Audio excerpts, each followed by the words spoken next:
আমাদের অনন্য স্টোরি সকল প্রকার পার্ট গল্প দেখতে আমাদের চ্যানেলটি সাবস্ক্রাইব করে পাশে থাকা বেল আইকনটিতে ক্লিক করে অল নোটিফিকেশন অন করে দিন। গায়ে হলুদের ব্যবস্থা করা হয়েছে একতলা বাড়ির ছাদটিতে, কিন্তু বিয়ের অনুষ্ঠান হবে কনভেনশন হলে। শিশিরের মামা আর মামাতো ভাইদের কত শত রাজনৈতিক কাছের লোক আসবেন বিয়েতে, তাই টাকা পয়সার বন্যা বইয়ে দিচ্ছে এভাবে। কনেকে পার্লার থেকে নিয়ে আসতেই রাত প্রায় 9টা বাজল। অনুষ্ঠান শুরু হলো তারও পর। শিশির সন্ধে থেকে চুপচাপ বসেছিল ছাদে। মেহমান আসার আগেই মামাতো ভাইরা আর তাদের বন্ধুরা এসে গান বাজনা হই হুল্লোড় লাগিয়েছে। বিকেলে যেটুকু বা মন লেগেছিল এই বাড়িতে, সন্ধ্যের পর তাও দুঃসহ লাগছে। আর আলতা অসভ্যটাকে সে কতবার বলেছে ছাদে আসবি না, কথাই শুনছে না। একটু পর পর ধেই ধেই করে আসছে যাচ্ছে।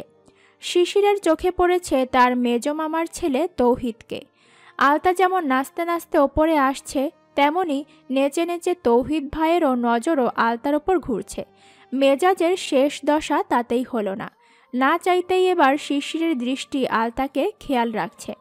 আলতা যেদিকে তাকেও সেদিকে যেতে হচ্ছে। কারণটা অবশ্য তৌহিদ ভাইয়ের চরিত্র। বাড়িতে জাহিদ ভাই আর বাকিরা যেমনই হোক সরাসরি কোনো মেয়ের দিকে হাত বাড়াবে না, কিন্তু তৌহিদ ভাইয়ের যেসব স্ক্যান্ডাল সে শুনেছে তাতে আলতা, শিউলি কিংবা অন্য কোনো সুন্দরী মেয়েই নিরাপদ নয় তার সামনে। আর আলতাকে নিয়ে তৌহিদ ভাইয়ের দৃষ্টি সে তো স্পষ্ট লোলুপ। নিজের বাড়ি বলে যে একদম সংযত থাকবে তার কি গ্যারান্টি? অনুষ্ঠান শুরু হওয়ার পরই সবাই, মুরব্বীরাও সবাই ছাদে চলে এসেছে। তাতেই কিছুটা স্বস্তি পেল শিশির।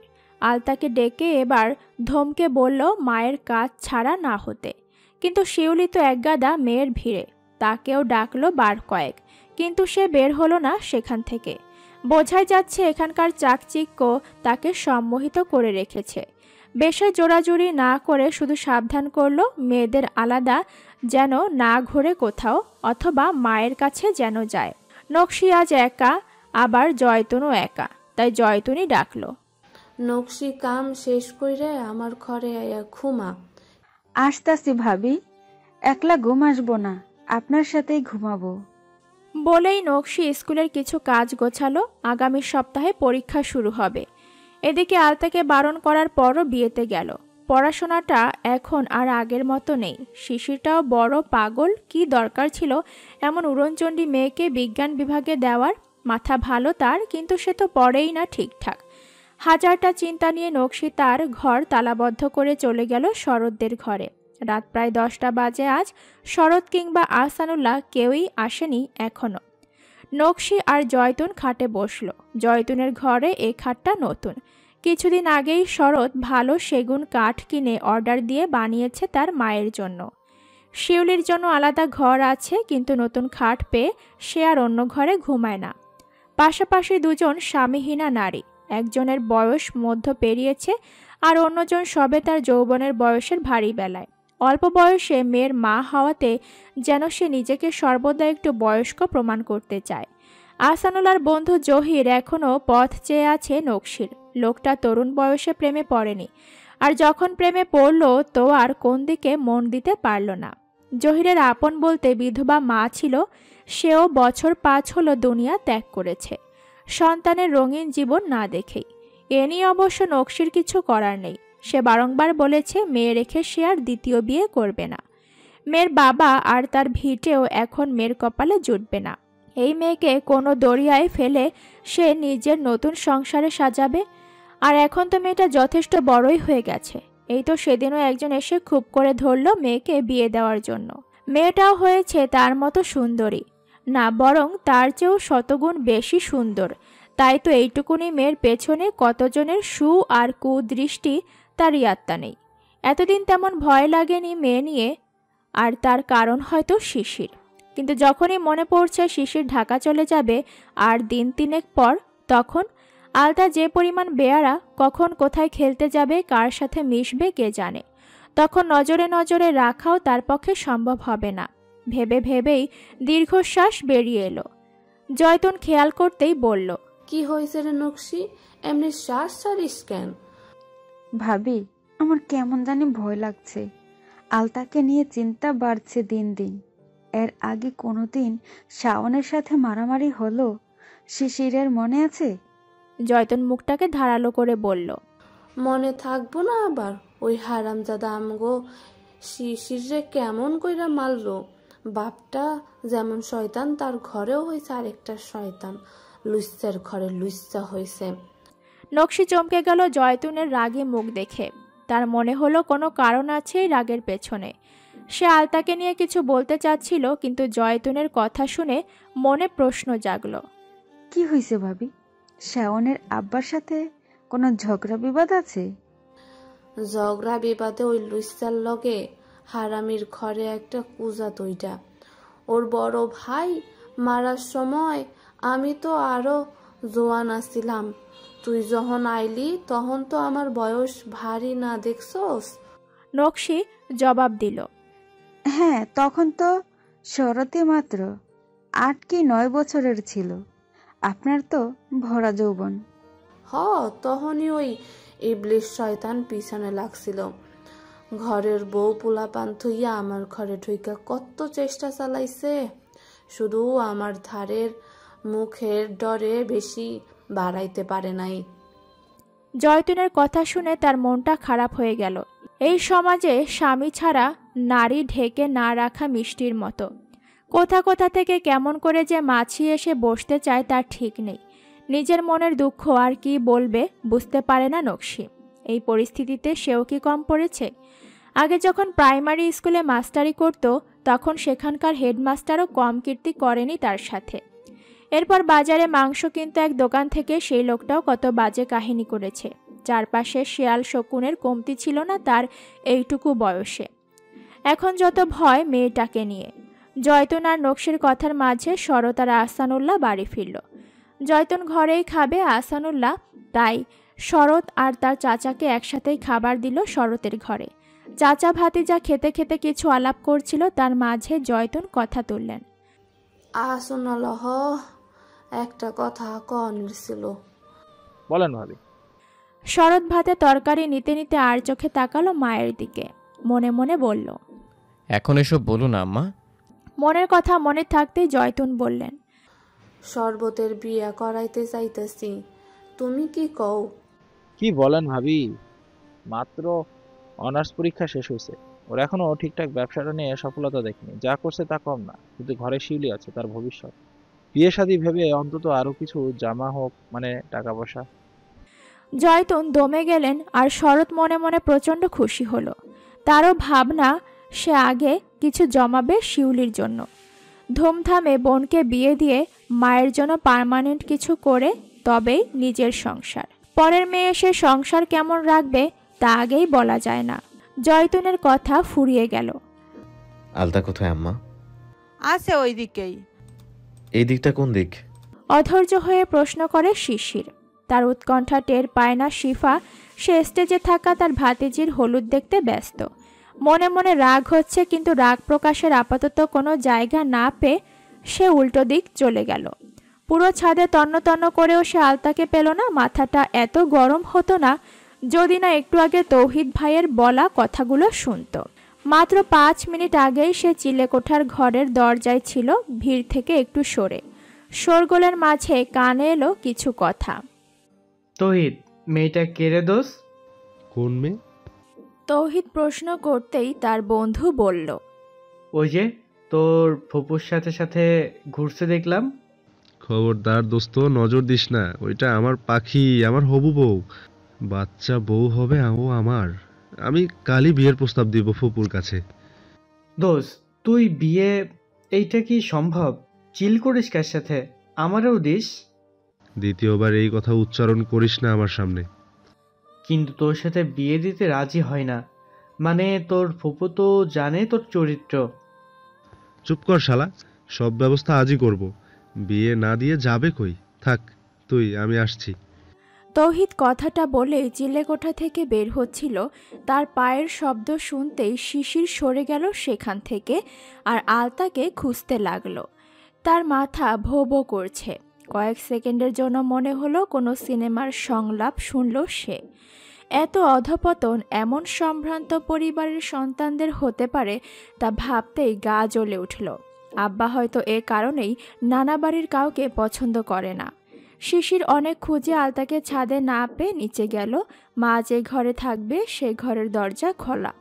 অস্পষ্ট দেখা যাচ্ছে আলতা তার শাড়ির কুচি ঠিক করছে।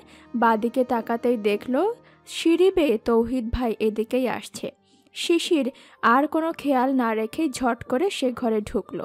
তার ধারণা সঠিক করে দিয়ে তৌহিদ ভাইও এসে সে ঘরের দরজায় দাঁড়ালো। তৎক্ষণাৎ আর কিছুই মাথায় এলো না শিশিরের। সে দুই হাতে আলতাকে টেনে নিজের সাথে জড়িয়ে আচমকা তার ওষ্ঠে নিজ অধরে মিশিয়ে দিল। তৌহিদ দরজার সম্মুখে থমকে গেল। এত বড় ঝটকা তার জন্য সামাল দেওয়া একটু কষ্টের হলেও সে শিশিরকে দেখে সামলালো। আর যাই হোক, ছোট ভাইয়ের প্রেমিকার দিকে নজর দেওয়ার মতো লোক সে নয়। বড় ভাবি হলে অন্য কথা। মনে মনে এমনটা ভেবেই সে দরজা ছেড়ে সরে গেল। কিন্তু নবযৌবন প্রাপ্ত শিশির ভুলে গেল ক্ষণিকের জন্য পার্থিব সকল ভয়, ভাবনা, রাগ। অধরের এই চমকপ্রদ স্পর্শে হিতাহিত জ্ঞান শূন্য শিশিরের একটা হাত ধীর গতিতে উঠে এলো আলতার বক্ষপিঞ্জরে। ছটফটি আলতা ধাক্কা মেরে বসল শিশিরকে। মাত্র কয়েক সেকেন্ড নাকি কয়েক মিনিট নিস্তব্ধ এক তুফান লণ্ডভণ্ড করে দিল শিশিরের মন আর আলতার কিশোরী মনকে। এক মুহূর্ত আর দেরি না করে বেরিয়ে গেল শিশির। ধপাস করে মেঝেতে বসে পড়ল আলতা। প্রচণ্ড রকম ধুমধামে হলুদ হচ্ছে বাড়ির ছাদে। শিফা বহুদিন বাদে ভাই বোনদের সাথে কোনো আনন্দে সামিল হয়েছে, তাই হয়তো খেয়াল নেই আলতা আর শিউলির। শিউলি মিছে গেছে তার চেয়ে বড় আর সমবয়সী এ বাড়ির অন্যান্য মেয়েদের সাথে, কিন্তু আলতা একা ছিল, তার সমবয়সী কেউ নেই। আর শিউলি নিষেধ করেছে তাদের সাথে যেন না থাকে। শিউলি অনেক আগে থেকেই আলতাকে সহ্য করতে পারে না তার রূপ সৌন্দর্যের জন্যই। ইদানিং আরও বেশি অসহ্য লাগে তার আলতাকে। কদিন আগেই একটা ছেলের সাথে কলেজে একটু ভাব হয়েছিল তার। একদিন লাইব্রেরিতে দেখা করতে গিয়ে আলতার সাথে দেখা হয়। আলতা তো শিউলি আপা বলতে পাগল ছিল, দৌড়ে সামনে যায় তাদের। দু চার কথার পর বাড়িতে কাউকে না বলে দেয় সেই ভয়ে ছেলেটিকে বন্ধু পরিচয় দেয় আলতার কাছে। সেই ছেলে এখন আর তার সাথে মিশছে না। বিভিন্ন বাহানায় তাকে এড়িয়ে চলে আর প্রায় আলতার স্কুলের সামনে যায়। এই থেকেই শিউলি তাকে চক্ষুশূল হিসেবেই দেখে। মনের ভেতর তাই নিয়ে সে কি চাপা রাগ, শুধু শিশিরের ভয়ে সে আলতাকে কিছু বলতে পারে না। আলতা নেই চোখের সামনে অনেকটা সময় ধরে, এ নিয়ে কারোর চিন্তা নেই। যে মানুষটার চিন্তা হয় সেই নিজের ভুলের কারণে বাড়ি থেকে বেরিয়ে গেছে। আলতা কোথায় তা নিয়ে মাথা ঘামানোর আপাতত কেউ নেই। অন্ধকার ঘরে দু হাঁটু মুড়ে মেঝেতে বসে আছে আলতা। থরথর করে কাঁপছে পুরো শরীর, সেই সাথে হিম শীতল হয়ে আছে তার গা। কিশোরী মন ভয়ঙ্কর অথচ অন্যরকম অজানা এক অনুভূতির সঙ্গে পরিচিত হয়েছে এই তো খানিক আগেই। কী ছিল সেই অনুভূতি তা তার জানার ঊর্ধ্বে। উষ্ণ স্পর্শ, পরিচিত জন আর অযাচিত মুহূর্ত। এই তো গত বছরেও সে তার স্কুলের বাংলা ম্যাডামের কাছে শুনেছে এই বয়সে কত কত ব্যাপারে সাবধান থাকার কথা। সেই সাবধানতায় এমন কিছুর ইঙ্গিত কি ছিল? ভয়ের তো মন হাজার রকম ভাবনা ভাবতে গিয়ে মনে হলো শিশির ভাই যা করলো তা অন্যায়, অনেক বড় খারাপ কাজ করেছে তার সাথে। কিন্তু এরপর ভাবনা ফাঁকা। শুধু মনে পড়ে শিশির কিভাবে ঘরে ঢুকেই তাকে জড়িয়ে নিল নিজের মাঝে। এই শিশির ভাই অন্য এক মানুষ, যাকে সে ছোটবেলা থেকে দেখে আসছে। সেই শিশির ভাই তার মায়ের প্রতি অতি আদুরে। যেই শিশির ভাই তার চোখে যমদূত, সে এই শিশির ভাই নয়। কিশোরী আলতার ভেতর তুমুল এক ঝড় বয়ে গেল। চঞ্চল দুরন্ত আলতা হঠাৎ থমকে গেল তার চঞ্চলতার বিসর্জন ঘটিয়ে। মধ্যরাত অবধি অনুষ্ঠান চলল। তারপর যখন শিফা নিচে এলো তখন তার মনে পড়ল সে আলতাকে দেখেনি একবারও। চিন্তায় বুক ধরফর করে উঠল এবার। শিউলিও তার সাথে নিচে নামছিল। শিফা তাকেই প্রশ্ন করল, আলতা কই শিউলি? দেখিনি কাকি। কি বলতেছিস? ওরে তো তোর সাথে থাকতে কইছিলাম। ছিল না বলেই শিউলি চলে গেল ঘরের দিকে, যে ঘরে তাদের থাকতে দিয়েছে। সে ঘরে ঢুকতেই শিউলি চিৎকার করে উঠল। শিফা দৌড়ে আসছিল চিৎকার শুনে। তখন আবার তৌহিদও কোনো কারণেই সেদিকে এসেছে। কি হয়েছে ফুপু? কে চিৎকার করলো? শিউলির গলা। শিফা কথাটা বলে ঘরে ঢুকলো পেছন পেছন তৌহিদ। ঘরে ঢুকতেই শিফার মাথা যেন ঘুরে গেল। আলতা মেঝেতে পড়ে আছে, তার গায়ের আঁচল ঠিক জায়গায় নেই, চোখের নিচে কাজল লেপ্টে, গালেও দাগ। স্পষ্ট বোঝা যাচ্ছে চোখের পানিতে কাজল ধুয়ে মুছে একাকার হয়েছিল। শিফা দ্রুত মেঝেতে বসে আলতার কপাল গাল ছুঁয়ে দেখল। তাকে জোরে জোরে দুবার ডাকতে আলতা জেগে গেল, সাথে হিচকি, যেন এখনই সে কান্না করছিল। শিফা ব্যস্ত হয়ে প্রশ্ন করছে একের পর এক তার কি হয়েছে, মেঝেতে কেন। আলতা একদম থম মেরে বসে আছে। উৎকণ্ঠা শিফার প্রশ্নগুলোর জবাব কি দেবে, কেন সে এখানে পড়েছিল। আলতা মুখ খোলার আগেই তৌহিদ বিড়বিড় করল, যা রোমান্টিক মুভি চালাইছে সন্ধ্যায়, তাতে ক্লান্ত হয়েই মনে হয় বিছানায় যাওয়ার সময় পাইনি।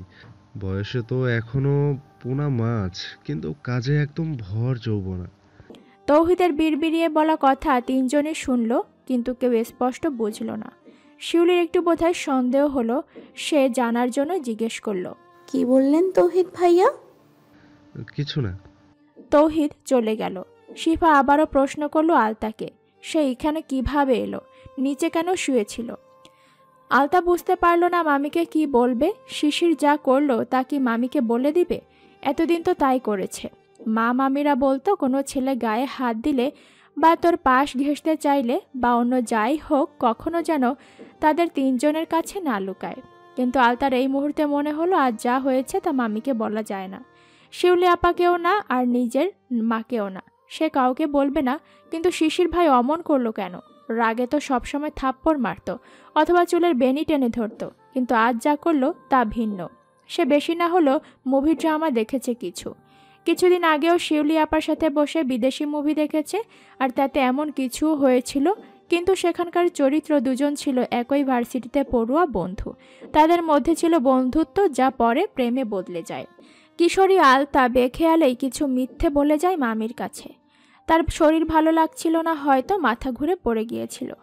নিজেই নিজের ওপর আশ্চর্য বোধ করল। শিফা নিশ্চিন্ত না হতে পেরে ভালো করে দেখল আলতাকে। তার শাড়ি বদলিয়ে বিছানায় শুতে বলল, এরপর তার চুলে হাত বুলিয়ে ঘুমাতে সাহায্য করল।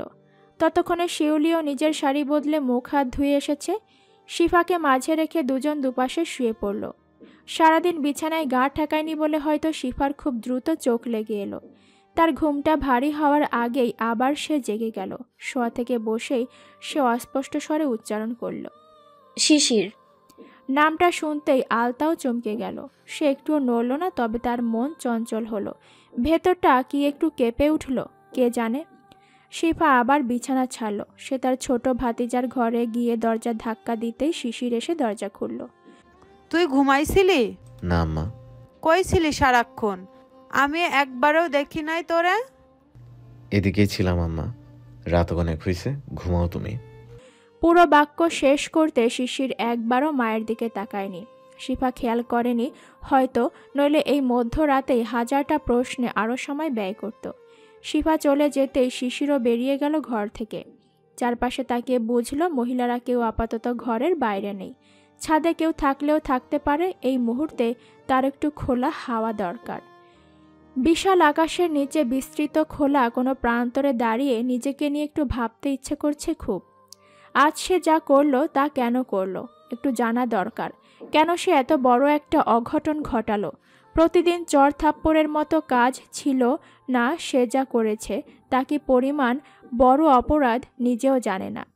ধীর পায়ে সে চলে গেল ছাদের দিকে। আজ যা ঘটলো, যা করেছে, এরপর সে আলতার মুখোমুখি হবে কি করে? চারদিকে কিচিমিচি পাখির ডাক আর চোখের পাতায় আকাশের শুভ্র নীলের আলো খুব ভারী ঠেকল শিশিরের। কাল রাত আর তার ঘুম হয়নি। রাতের শেষ দিকে চোখ আর খোলা রাখা গেল না বলে বিয়ের স্টেজটাতেই সে শুয়ে পড়েছিল গুটিসুটি মেরে। ঘরে যাওয়ার একদমই ইচ্ছে না থাকায় এই স্টেজেই খোলা হাওয়ায় ভালো লাগছিল তার।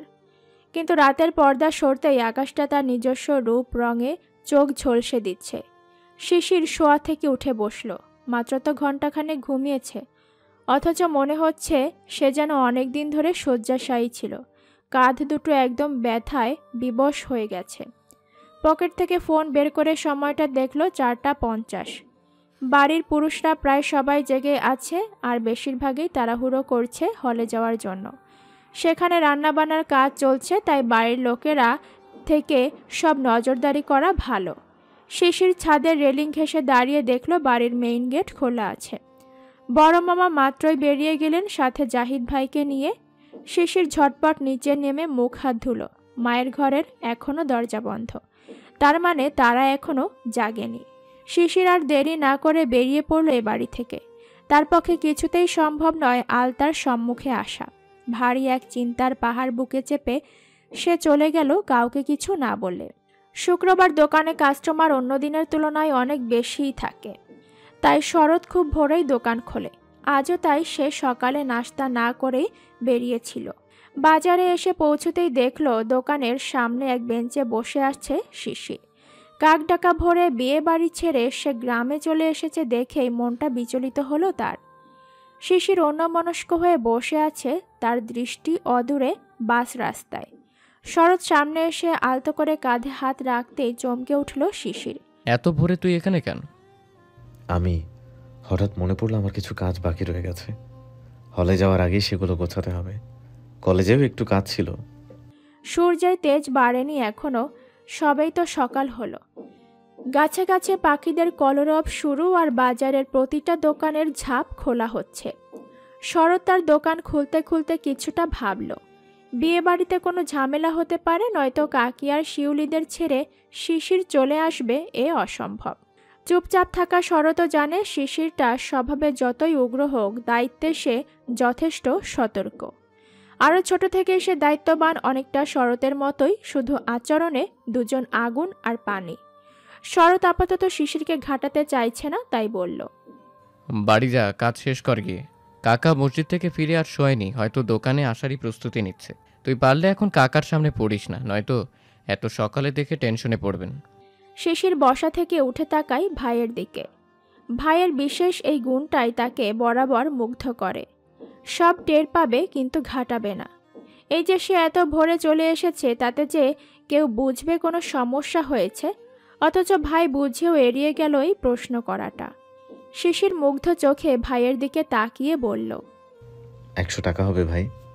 শরৎ বিনা বাক্য ব্যয়ে পকেট থেকে টাকা বের করে শিশিরকে এগিয়ে দিল। শিশির কোনো কথা না বলে সোজা হেঁটে গেল বড় রাস্তা ধরে। কলেজ ক্যাম্পাসের দিকে হাঁটতে থাকলো যতক্ষণ ইচ্ছে হলো। বেলা বাড়লে তবেই ফিরবে সে বাড়িতে, আর মাকে ফোন করে বলবে জরুরি কাজে এসেছে। দুপুরে বাবা তো যাচ্ছেই বিয়েতে, তাদের নিয়ে আসবে সাথে করে। আলতার সকালে ঘুম হালকা হতেই কানে এলো শিফার কণ্ঠ। সে ফোনে কথা বলছে। আমি কি শুনবো, তুই শোন। 8 ঘন্টার মধ্যে ফিরবি বাবা। কি বাজে কথা, তুই সকালে গেলি, তোর বড় মামি খুব কষ্ট পাবে। আলতার মনটা ভীষণ উদাস হলো। কাল কি হলো এটা, আর কেনই বা হলো? মনের অস্থিরতা তার বেড়েই চলল। সারাদিন শিফাও মন মরা রইল ছেলেটা নেই বলে। আজই তার মন ভার হয়ে গেল শিশিরের ঢাকা যাওয়ার কথা মনে পড়তেই। আর মাত্র 2 দিন, তারপরেই সে চলে যাবে বহু দূরে। শিফার আর মন রইল না বিয়ে বাড়ি, ধুমধাম আর হট্টগোলে। কোনো মতে দুপুরটা কাটিয়ে আহসানুল্লাহর সাথে বিকেলের দিকে বাড়ি ফিরল 3 জন। শিউলির কিছুতেই আসতে ইচ্ছে করছিল না, তবুও যেতে হবেই। সন্ধে নাগাদ বাড়িতে ফিরে আলতা ঘরে ঢুকে কাপড় বদলে মায়ের পাশে বসল। নকশি বসে বসে কিছু প্রশ্ন আলাদা করে খাতায় তুলছিল। পরবর্তীতে এগুলো থেকে পরীক্ষার প্রশ্ন সাজাবে সে। আলতা একদম গা ঘেঁষে বসায় নকশি একটু অবাক হলো। এই মেয়ে এই যে এত বড় হলো, কখনো তাকে জোর না করে পাশে বসাতে পারত না। রাতে ঘুমানোর সময় পর্যন্ত টেনে জড়িয়ে ধরত নকশি, আর ঘুমের মাঝে এই মেয়েটা হাত ছাড়াত। তবে সে গা ঘেঁষা হয় শুধু একজনেরই, যদিও শুধুমাত্র নিজের প্রয়োজনে।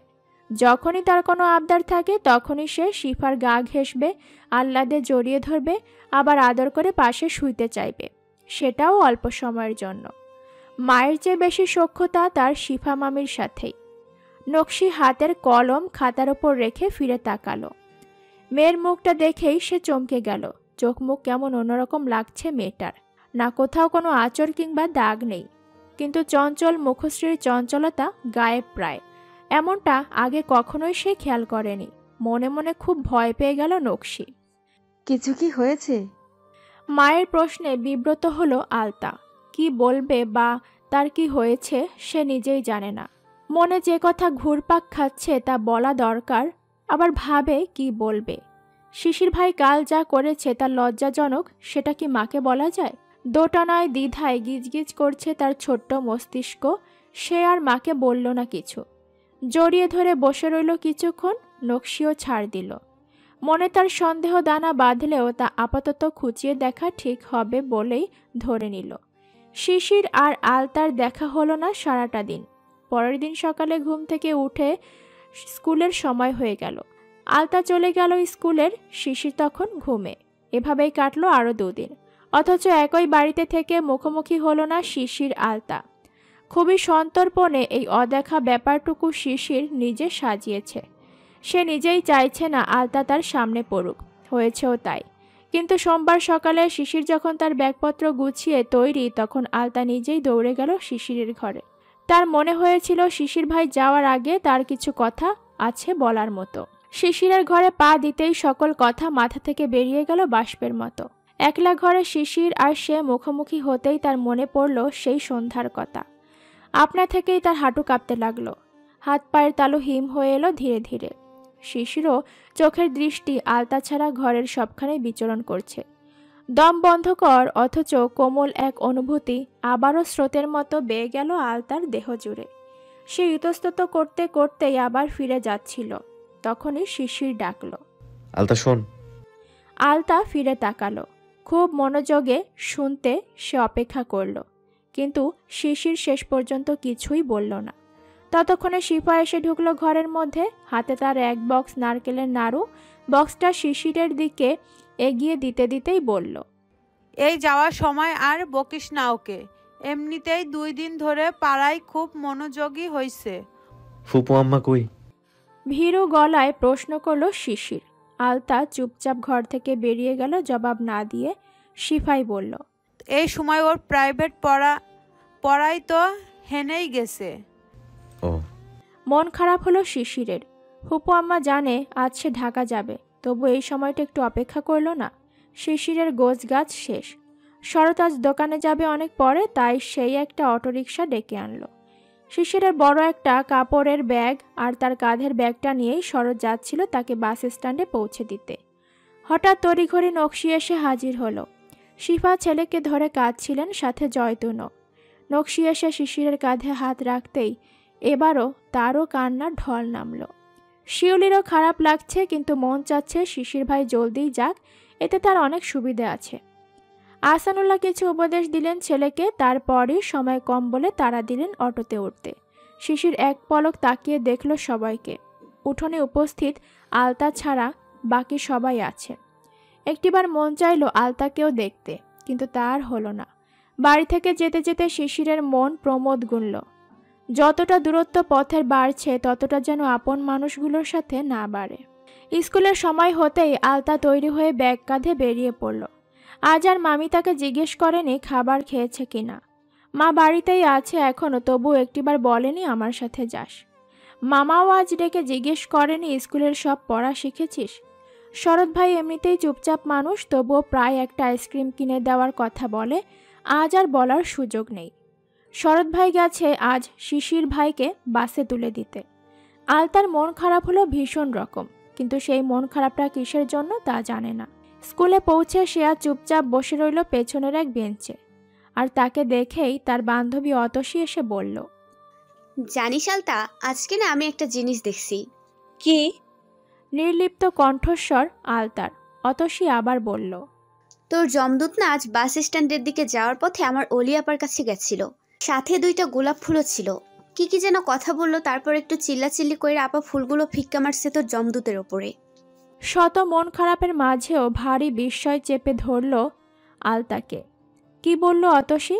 তার অলিয়াপার শিশির ভাই? ব্যস্ত শহরের যানজট ঠেলে বিকেলে এসে পৌঁছল শিশির তার নিজ গন্তব্যে। হলে উঠে নিজের রুম নাম্বার আর চাবি নিয়ে রুমে ঢুকতেই ঝটকা খেল শিশির। তার ঘরের দরজা খোলা, আর তার সঙ্গীর জায়গায় একসাথে 3টে ছেলে। সে যতদূর জেনেছে তার রুমমেট সিনিয়র এক ভাই, কিন্তু 3 জন একসাথে, তাও আবার সিগারেট ফুঁকছে। ভারী আশ্চর্যজনক ব্যাপার হলো। তাকে সতর্ক করা হয়েছে, হলে সিগারেট নেশা পানি কেউ টের পেলে তার বিচার উপরতলা থেকে করা হবে। সে কখনো সিগারেট ছুঁয়েও দেখেনি, তাই ভয়ও নেই। কিন্তু রুমমেট এমন হলে তো বেশ বিপদ। তটস্থ হলো শিশির, আর তাকে ব্যাগপত্র হাতে দেখে একটা ছেলে বলল, কি চাই? সাথে সাথে অন্য একজন বলল, ও বোধহয় আমার নতুন রুমমেট, ব্যাগপত্র সাথে দেখছি না। শিশির বুঝল দ্বিতীয় ব্যক্তিটি তার ঘর সঙ্গী। সে খুব বিনীতভাবে জবাব দিল, জি আমি এই রুমে নতুন মেম্বার। আচ্ছা আচ্ছা, আসো ঘরে। এইটা আমার বিছানা, ওই পাশেরটা তোমার। শিশির তাকিয়ে দেখল তার বিছানা যেটাকে বলা হচ্ছে তাতে একটা তোশক জাতীয় কিছু আছে। একজন লম্বাটে হয়ে শুয়ে আছে সেটাতে, আর তার চারপাশে সিগারেটের ছাই আর ফিল্টারে ভরা। ঘর জুড়েও রয়েছে উৎকট বিশ্রী গন্ধ। অস্বস্তি হলো তার ঘরে থাকতে, কিন্তু কিছু করারও নেই। ব্যাগ দুটো কোথায় রাখবে ঠিক বুঝতে পারছে না। ছেলেগুলো একটুও নড়ছে না নিজের জায়গা থেকে। বাধ্য হয়ে সেই বলল, ভাইয়া একটু সরে বসলে ভালো হতো। কথাটা শেষ হতে না হতেই ধারালো দৃষ্টিতে তাকালো তৃতীয় ছেলেটি। শিশির ঠিক বুঝতে পারল না তার ভুলটা, এভাবে তাকিয়ে কি বোঝাতে চাইছে। কিন্তু শিশির তো গ্রামের হাবাগোবা কোনো শান্ত ছেলে নয়, সে শুধু সময় উপযোগী ব্যবহার করেছে ব্যাস। বসা ছেলেটা সরছে না বলেই সে এবার গড়া ঝেড়ে কাশল। ভাইয়া আমার বিছানাটা খালি চাইছি। শান্ত তবুও কঠিন শোনালো শিশিরের গলা। রুমের ছেলেটা বোধহয় একটু ঘাবড়ে গেল, তাই ছেলেটা বাকি দুজনকে তাড়া দিয়ে বলল, চল একটু সংসদের দিকে যাব, কাজ আছে। শুয়ে থাকা ছেলেটা নড়ল না, বেশ শক্ত হয়ে শুয়ে রইল, যেন বিছানাটা এই মুহূর্তে ছাড়া তার জন্য অপমানজনক হয়ে যাবে। বসা ছেলেটা উঠে পড়েছে, শিশিরের দিকে তীক্ষ্ণ চোখে চেয়ে বলল, পরবর্তীতে গলার স্বর যেন নিচু থাকে নাইলে। আরে ছাড় তো, বাচ্চা ছেলে নতুন এসেছে। রুমের ছেলেটা টেনে বন্ধুকে সরিয়ে নিল, রুম ছেড়ে যেতে বলল, সময় হোক সব রং দেখিয়ে দিব। হোস্টেলে উঠতেই সময়টা খারাপ হয়ে গেল শিশিরের। নিয়মকানুন যতটুকু জেনে এসেছে সে, আর এদের যা আচরণ তাতে বুঝল তার জানায় কিছু ফাঁক আছে। থাকতে থাকতে বাকিটুকুও জানা হয়ে যাবে। সারাদিন ক্লাসে মূর্তির মতো বসে রইল আলতা। তার কারণ আজ একটুও ইচ্ছে করছিল না ক্লাস ছেড়ে বের হতে। টিফিন টাইমেও নকশি তাকে খেতে বাড়ি যাবে বললে সে এড়িয়ে গেল। পেটে ব্যথা, কিছু খাবে না, আর হেঁটে বাড়ি গেলে ব্যথা বাড়বে। ভয় পেল নকশি। মেয়ের তো এখন পিরিয়ড চলছে না। আবার মনে হলো গ্যাসের সমস্যা হচ্ছে না তো। আলতাকে কয়েক রকম প্রশ্ন করে বুঝলো গ্যাসের নাও হতে পারে। তবুও ব্যথা নিয়ে আর বাড়ি যেয়ে কাজ নেই। সেই স্কুলের পাশেই তো বাজার, সেখান থেকে মুড়ি কিনে দিয়ে গেল। শুকনো মুড়ি কয়েকটা চিবিয়ে আবার ব্যাগে ভরে রাখলো আলতা। মোটেই খাওয়ার ইচ্ছা হচ্ছে না তার, কিন্তু এত খারাপ লাগা কিসে তাও জানে না। ক্লাসের মেয়েরা কয়েকজন টিফিন নিয়ে এসেছে, তারা খাচ্ছে। আলতার কিছু করার নেই। সে ব্যাগ থেকে বায়োলজি বইটা বের করে মেলে ধরল। প্রথম পৃষ্ঠার নিচের পিঠে তার নাম লেখা আয়েশা আহমেদ। কয়েকদিন আগে রেজিস্ট্রেশন হয়েছে, আর তখন শিশির ভাই তার জন্ম সনদ সহ রেজিস্ট্রেশন কার্ড সব ফর্মেই আয়েশা আহমেদ নামটা লিখে দিয়েছে। আগে তো স্কুলের কাগজে আয়েশা আক্তার ছিল, হঠাৎ আহমেদ লেখায় সে মুখ ফুলিয়েছিল খুব। শিশির বলেছে আয়েশা আহমেদ নামটা মানায় বেশি। বইটা আবার বন্ধ করে দিল আলতা। শিশির ভাই যাওয়ার সময় তার কিছুই বলে যায়নি কেন?